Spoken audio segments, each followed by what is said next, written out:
Hideous, hunched creatures with sharp teeth, cruel claws, and long worm-like tails. A dark, twisted, and rat-shaped parody of humanity.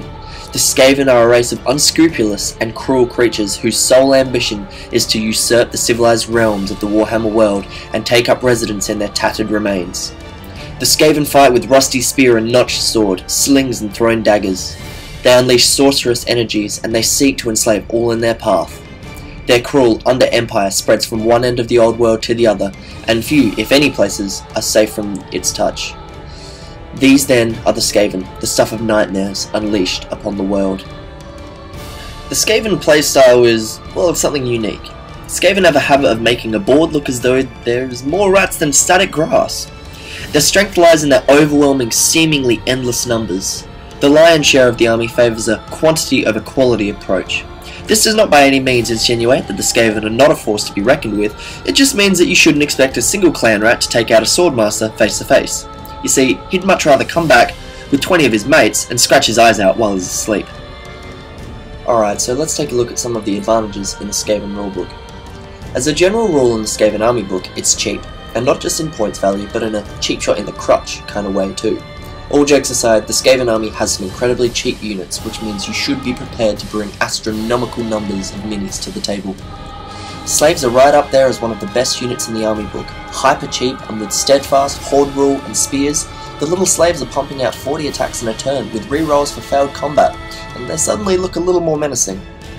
Clan rats in units of 40 or more, with sword and board, full command and a weapon team, although a little difficult to judge whether or not to move at times, is deadly and very effective when it works. A single hit will warrant its inclusion in your force for sure.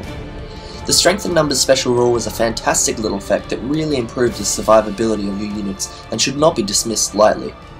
The Skaven have some very heavy hitters to complement their quantity over quality core approach. Plague Monks, Storm Vermin and Rat Ogres are certainly capable of bringing the beef. Plague Monks, with a Plague Furnace in particular, are fantastic at laying the smackdown in a fashion similar to an eyebrow-raising wrestler. The rare slots of Skaven have some fantastic options. Hell Pit Abominations are very popular, and rightly so. These bad girls are a terrifying prospect on the board. However, bear in mind that many players will cry as cheese if you start to bring more than one of these to the table.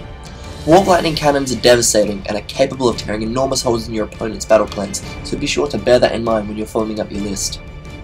Okay, so let's take a look at some of the disadvantages of the Skaven rulebook. Weapons teams seem to be a little bit controversial in the Skaven scene at the present time. Many players find them disappointing as they rarely earn their points back due to opponents prioritising them as a must-kill as soon as possible unit, so I guess it kind of comes down to preference. Leadership, in its purest form, is a rare commodity in the Skaven army book. For this reason, foresight when designing your Skaven list is important. Without proper planning, your army could be turning tail and running really quite quickly. Unreliability is an understatement when discussing Skaven. Every unit has a great power and great ability, but this is often undermined by unreliability. Whether it be special rules or low leadership, there will be moments that you will have you cringing at your ruddy force while your miniatures appear to come down with the stupid disease. From an aesthetic point of view, Skaven are repulsive, not in a "oh my Jesus Christ, what the fuck is that thing on my table?" but a "oh my Jesus Christ, I may contract fleas or something far worse if I touch this." Used, dirty weapons and armour are the mainstay. If it doesn't look like it's been sitting in the bottom of a sewage tank, then it probably ain't Skaven. The army features huge amounts of miniatures, and as a result, many models don't get the upper class treatment many others may in different armies. It's simply not practical to be doing your third highlight on the toenails of your 156th slave.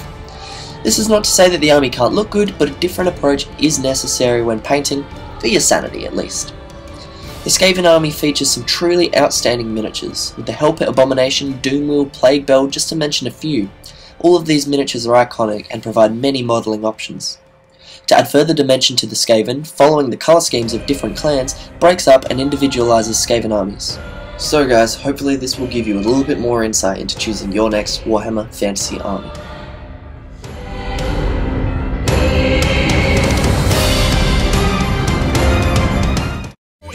If you enjoyed this video and don't want to miss anything coming out on the Ghost Channel, head on over to the official Ghost Channel Facebook page and like it. You won't miss a trick and get extra updates and progress reports not shown on YouTube. What's not to love? The link is displayed and is also in the video description.